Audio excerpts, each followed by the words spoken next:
Shoulder subluxation occurs in up to 81% of stroke survivors, and around 73% of shoulder subluxations occur in the acute stage or around the first 2 weeks following a stroke. It happens when the arm isn't being used because of weakness or paralysis of the muscles around your shoulder, especially the rotator cuff muscles. And arms are heavy, and when the shoulder muscles weaken after a stroke, they aren't able to keep the head of that large arm bone, the humerus, up in the shoulder joint, which can cause a subluxation, which is a minor or partial dislocation.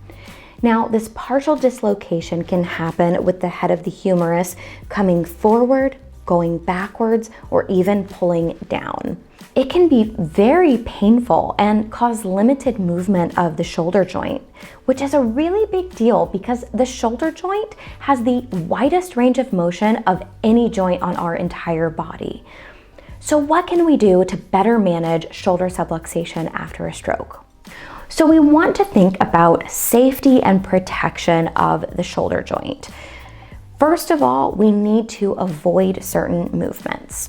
Shoulder subluxation happens and worsens with shoulder abduction, moving the arm away from the body, and external rotation.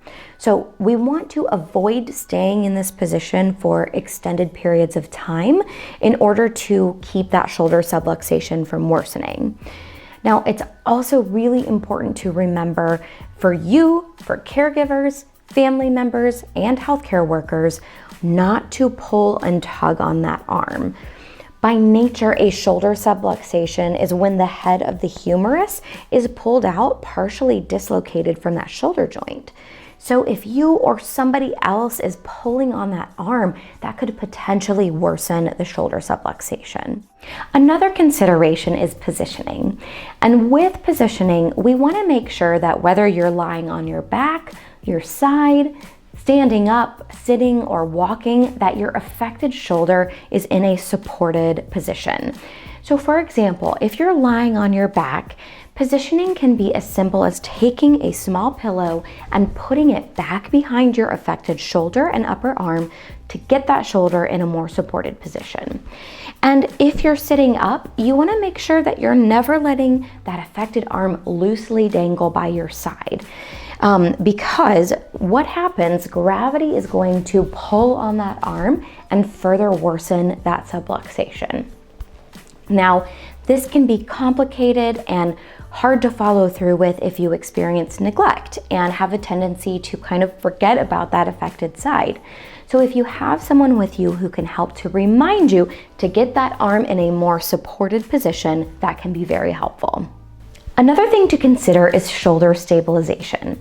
And with stabilization, there are two things that we want to consider: shoulder bracing and kinesio tape. But if you take nothing else away from this video with regards to shoulder bracing, please learn this. Do not use those traditional shoulder slings that put your arm in this position unless directed by a doctor. While they will put your shoulder in a supported position, they can also promote learned non-use and could potentially result in limited movement and contractures. Now, if you've never heard of learned non-use and why it can be so detrimental to stroke recovery, check out this video I recently made that walks through that exact topic. Instead, consider short shoulder braces that can be worn all the time but won't limit movement in the other joints on your arm. You can also consider give more slings, which are especially helpful to keep the shoulder supported when working on walking and standing. Now, you may also want to consider K-tape or kinesio tape for stabilization. I made a video a while ago on how to apply K-tape specifically for shoulder subluxation, and you can find that by clicking on the card up above. Now, I want to note here, K-tape is not a magic cure-all. It is also not right for everyone, especially those with an adhesive allergy. But some studies have shown that it can be used to successfully reduce pain, provide joint support, and sensory feedback. But it is important to note also that K-tape isn't going to fix shoulder subluxation. Lastly, how can we work to improve and fix shoulder subluxation? Two ways: electrical stimulation or E-Stim and exercise. A 2017 study found that neuromuscular E-Stim was effective at reducing shoulder subluxation in survivors who were in the acute and subacute stages of stroke recovery, meaning right after and up to 6 months post-stroke.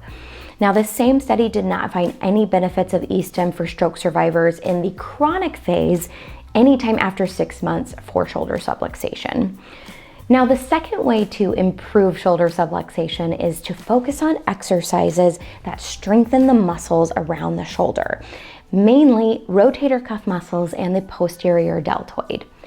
Strengthening those shoulder muscles will help to increase the stability of the shoulder and hopefully reduce the amount of shoulder subluxation you might have.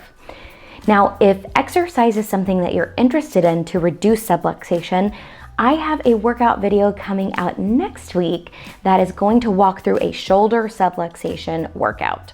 So if you're interested, make sure that you click the bell down below to get notified when that video launches. All right, everyone, that's it for today.